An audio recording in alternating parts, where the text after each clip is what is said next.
Hi, ഇസ്രയേലിൽ നിന്നാണേ. ഇന്ന് നല്ല മനോഹരമായ ഒരു കാഴ്ച കാണിച്ചു തരാം. ഇത് ഇസ്രയേലിലെ ഏക്കർ കണക്കിന് പാടത്ത് പ്ലാന്റ് ചെയ്തിരിക്കുന്ന സ്ട്രോബെറിയാണ്. സ്ട്രോബെറി തോട്ടത്തിൻ്റെ വിശേഷതയാണ് ഇപ്പം നമ്മൾ കാണുന്നത്. തണുപ്പ് സീസൺ ആകുമ്പോഴേക്കാണ് ഇവിടെ സ്ട്രോബെറിയൊക്കെ കൂടുതലായിട്ട് കിട്ടിത്തുടങ്ങുന്നത്. അപ്പോൾ ഇപ്പോൾ ഇനിയും കുറേ നാളേക്ക് സ്ട്രോബെറി പോലത്തെ ഫ്രൂട്ട്സുകളുടെയൊക്കെ സീസണാണ്.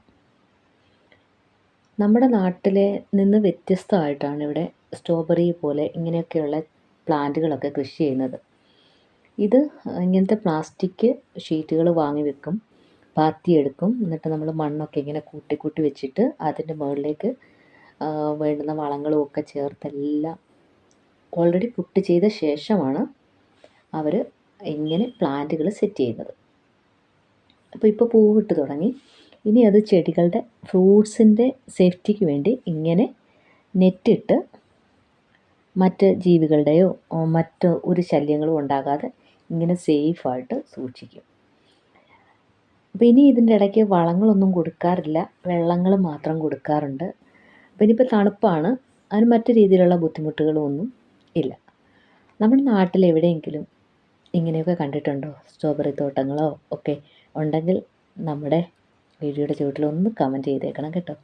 കൂടുതലും നമ്മൾ ഈ ഔട്ട് ഓഫ് സ്റ്റേറ്റുകളിൽ പോകുമ്പോഴാണ് ഇങ്ങനെയൊക്കെയുള്ള സുന്ദരമായ കാഴ്ചകൾ നമ്മൾ കാണുന്നത്. നമ്മുടെ നാട്ടിൽ ഞാൻ കണ്ടിട്ടില്ല, സ്ട്രോബെറി തോട്ടമോ ഒന്നും ഞാൻ കണ്ടിട്ടില്ല. ഇത് ഏക്കർ കണക്കിന് സ്ഥലത്ത് വ്യാപിച്ചു കിടക്കുന്നൊരു തോട്ടമാണ് കേട്ടോ. നല്ല മനോഹരമായി തോന്നി. അതുകൊണ്ട് നിങ്ങൾക്കും കൂടെ ഇത്രയൊക്കെ സുന്ദരമായ കാഴ്ചകൾ കാണാൻ ആഗ്രഹം കാണുമല്ലോ, ഒന്ന് കാണിച്ചു തരാമെന്ന് കരുതി. അപ്പോൾ ഇങ്ങനെയൊക്കെയാണ് ഇവിടുത്തെ തോട്ടങ്ങളുടെ വിശേഷതകളൊക്കെ കേട്ടോ. അപ്പോൾ നിങ്ങൾക്ക് എല്ലാവർക്കും ഇഷ്ടമായെന്ന് കരുതുന്നു. ഇഷ്ടമായെങ്കിൽ ഒരു ലൈക്കും കമൻറ്റും ചെയ്തേക്കണം കേട്ടോ. ഇപ്പോൾ നിങ്ങൾ കണ്ടോ, ഈ ചെടികൾ പൂക്കളായി തുടങ്ങിയില്ലേ? ഇനി ഒരു 2 മാസമൊക്കെ കഴിയുമ്പോഴേക്കും നല്ല രീതിയിൽ കായ്കൾ വിളവായി തുടങ്ങും. അപ്പോൾ ആ സമയത്തേക്കാണ് ഇതിൻ്റെ വിളവെടുപ്പ് നടത്തുന്നത്. ആദ്യഘട്ടം ആ ഒരു ടൈമിലാണ്. അപ്പോൾ ഇതെന്ന് പറഞ്ഞു കഴിഞ്ഞാൽ ഞാൻ പറഞ്ഞല്ലോ, വലിയ ഫാമുകളാണ് ഇവിടെ ഉള്ളത്. അപ്പോൾ ആ ഫാമുകളിൽ നിന്ന് നമ്മുടെ ഇസ്രയേലിൻ്റെ അയൽ രാജ്യങ്ങളിലേക്ക് ഫ്രൂട്ട്സുകൾ കയറ്റുമതി ചെയ്യപ്പെടും. അതിനുവേണ്ടി ക്വാളിറ്റി കൂടിയതും കുറഞ്ഞതുമായിട്ടുള്ള ഫലങ്ങൾ മാറ്റി തിരിച്ചിട്ട് അങ്ങനെ വിപണികളിലേക്ക് ഇവിടെ നിന്ന് തന്നെയാണ് കയറ്റുമതി ചെയ്യപ്പെടുന്നത്.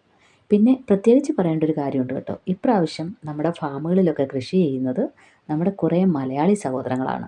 അത് തന്നെ ഒരു വലിയ ബെനിഫിറ്റാണ്. നമ്മുടെ സഹോദരങ്ങൾ രാവും പകലും ഈ ഫാമുകളിൽ സജീവമാണ്. അപ്പോൾ ഇതൊക്കെയാണ് ഇവിടുത്തെ ഇന്നത്തെ വിശേഷങ്ങൾ. നല്ല കാഴ്ചകളും വിശേഷങ്ങളുമായി നമുക്ക് വീണ്ടും കാണാം.